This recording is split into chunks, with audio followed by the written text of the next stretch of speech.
So these guys just trashed all these genetics that were their moneymakers. They'd been growing it forever because why wouldn't you? And they're all sharing the cuts and stuff. Yeah. It was, man, Blue Dream was dope. Still is, but I think we lost a lot. I don't think we have like the good ones anymore. No, I think we have a bunch of watered down stuff. They got burned by some cookies shit. I feel for the consumer who like finally finds a strain they like, and then it's already gone because it's on the next. Well, it's another next type strain. Yeah, just like, lie to me. Just lie to me at that point. But you know what I like about that? I'm gonna go back and pull all these old ones out and get them dialed in. And then they're going to think it's something new and hype because they have never had it. Yeah. I think it's like the OG, bring green weed back. Yeah. Right? Like people are talking about that now.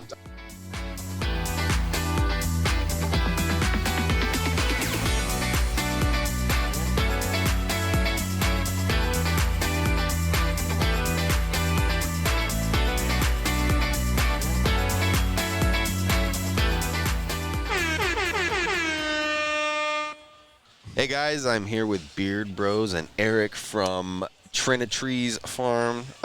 Bet you can guess where they're from. We're at Hall of Flowers. We're enjoying the sun. It's not too hot yet, so we're just bringing cool people of culture to the stage to talk about them, who they are, what they do. So Eric, give us a little introduction.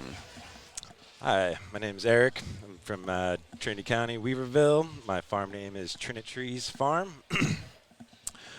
And I love to grow cannabis. Nice. And, yeah, there's probably not much that's going to keep me from doing that one way or another. How long have you been doing it?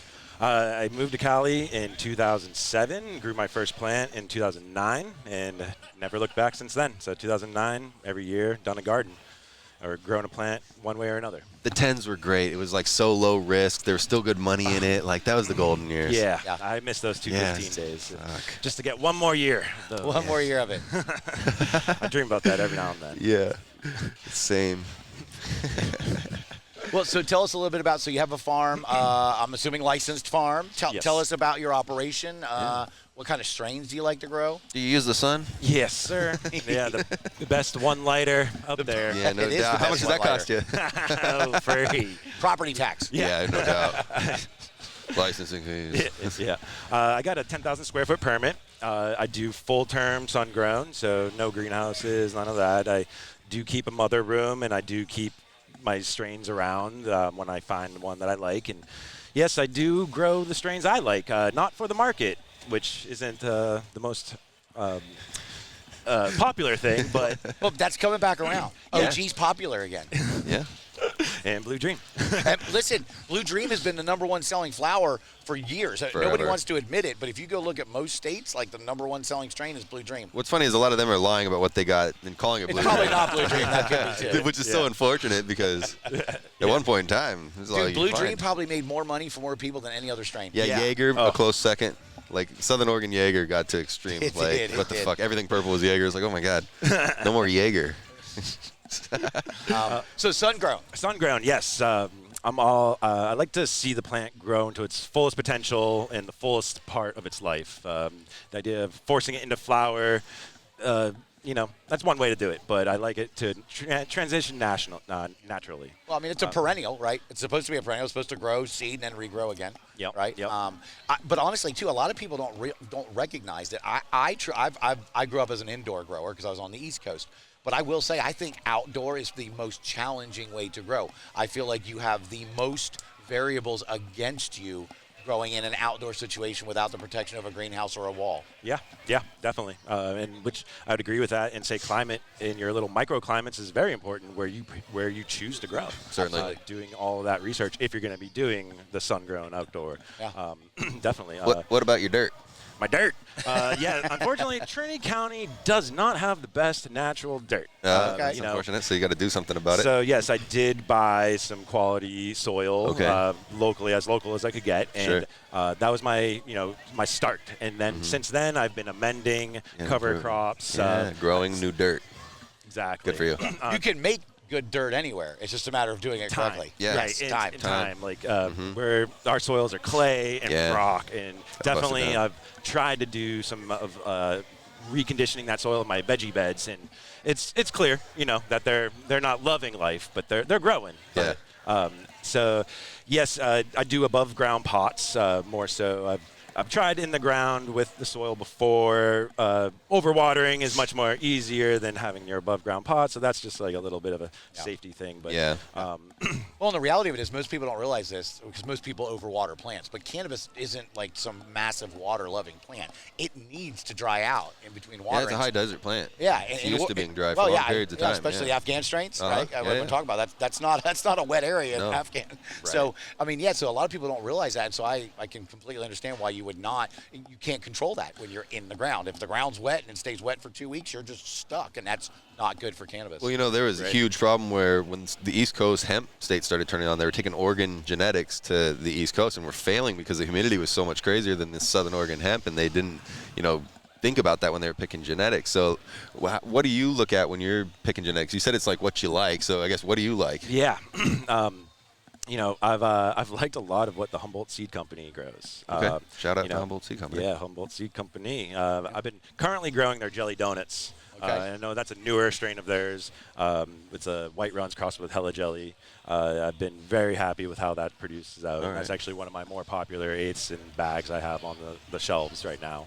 I was a really big fan of their blueberry muffin too, and I grew that a lot, which I then did my one and only breeding project and made a little cross with the blueberry muffin. I crossed a GMO Mac onto it, and that's out right now. It's called Mo Muffin is what I'm calling that. And that sounds like a good cross. You got a savory and a sweet in there, and you should get some neat throw off. And it was a one-time cross. I'm no breeder, man. That's definitely like something that I look forward to learning more about, and keeping me interested in growing is learning new techniques and new things. And breeding is that next step. So it was a one-time cross. So definitely blueberry muffin is more predominant in it. That was the stronger strain, and but it's one I got in rotation now. It's going on about 4 years. I've been growing that consistently every year, and consistency is huge in the legal market. Being able to provide a flower that looks the same and smells the same, and consumers that want that. Other things, Betsy. It's an old Southern Trinity strain. It's actually a Northern Lights crossed with skunk, and I been growing that one, keeping that around. I call it the Northern Skunk though, because no one likes the name Betsy, unfortunately, and that's been the name thing. I'm like, well, it's good weed though, right? And they're like, yeah, it's great weed. We just don't like the name. I'm like, okay. That's how I pick my cattle too. I look for what neighbor's got a really healthy herd of cattle, and let me buy some of those because it's been nativized to this area. So and same with my best onions I got from one of my neighbors, and he's like, these ones we've picked, they do the best, and sure shit, we grew a bunch of onions this year. It's fantastic. So you should definitely think about that when you're growing weed. Like buy some seeds from the locals. Right. And Humboldt is the county over. I mean, it's as local as you can your get. locals here just happen to be elite. If you're in Kansas, tough luck. You're growing ditchweed. Yeah. And the Betsy being from Southern Trinity, it's been around for years and years and years, and most people probably smoked it and didn't even know it, kind of thing. And it's unique. It's a very unique flower smell and taste from what's out on the market now. So it's kind of one thing I want to do is like not bring back old strains, but stay with what I like, and eventually. Yeah. Well, I mean, let's face it though. A lot of these new strains, you know as well as I do, because I've grown for decades now, you're not dialing anything in 3, 4, 5, 10 crops. You need 10 plus, in my opinion, to dial anything in. These guys that are doing contract grows now, they don't even get a chance to grow something probably 2 runs in a row, and then they got something different. The new, And so I remember back in the day, it would take me 10 years to get something dialed in, but man, when you got it dialed in, it was completely different than when you started. And so I think we've lost a lot of good genetics because we've been looking for the next hype thing, and nobody dialed in what actually was hype at that so time. Unfortunate. Yeah. Blue Dream is a perfect example of that. These growers had Blue Dream so dialed. They're growing massive plants that are yielding huge nugs, and they're frosty and they're delicious. Yeah. And the hype machine got it and squashed it. And so these guys just trashed all these genetics that were their moneymakers. They'd been growing it forever because why wouldn't you? And they're all sharing the cuts and stuff. Yeah. Blue Dream was dope. Still is, but I think we lost a lot. I don't think we have like the good ones anymore. No, I think we have a bunch of watered down stuff. They got burned by some cookies. I feel for the consumer who finally finds a strain they like, and then it's already gone because it's on the next. Well, it's another next type strain. Just lie to me. Just lie to me at that point. But you know what I like about that? I'm gonna go back and pull all these old ones out and get them dialed in. And then they're going to think it's something new and hype because they have never had it. Yeah. Yeah. But I think it's like the OG, bring green weed back. Yeah. Right? Like people are talking about that now. I don't need any more purple. I'd pay big money for someone to bring me some like authentic Dutch treat. Yeah. Yeah, some snow cap. Yes. Some of the good old sativas. Yeah. Yeah. All right. Well, I mean, I think we got another one coming up. So it was a real pleasure having you. Yes. How can people find you? Trinitrees Farm on the Instagram. It's unfortunately one of my only sources out into the world. I'm working on a website. Okay. You're in some stores, though? People can buy your stuff? Yes. Around? Yep. In Weaverville at Cali Love, at Urban Market in Arcata. Sick. Mo Greens in San Francisco. Cornerstone in L.A. And then there's, sorry for all the others I haven't Yeah, mentioned, you got a but, place people can figure out how to get there, right? Yeah. Hit you up, ask you on the DM. That's where your website and product finder comes in. That's next. Get that Yes, website yes. product finder up. Still a small guy here, well, still working on That's it probably all. like $20 on Fiverr. Yeah. Guy will set that There up you for go. you. He'll have it done Well, in 30 minutes. We appreciate you coming out and sitting down at the Edwin Rubis stage for us and taking Thank some you. time Yeah. to tell your story and let people know who you are. Thank you. I appreciate you for giving me the time. Yeah, for sure. Yeah.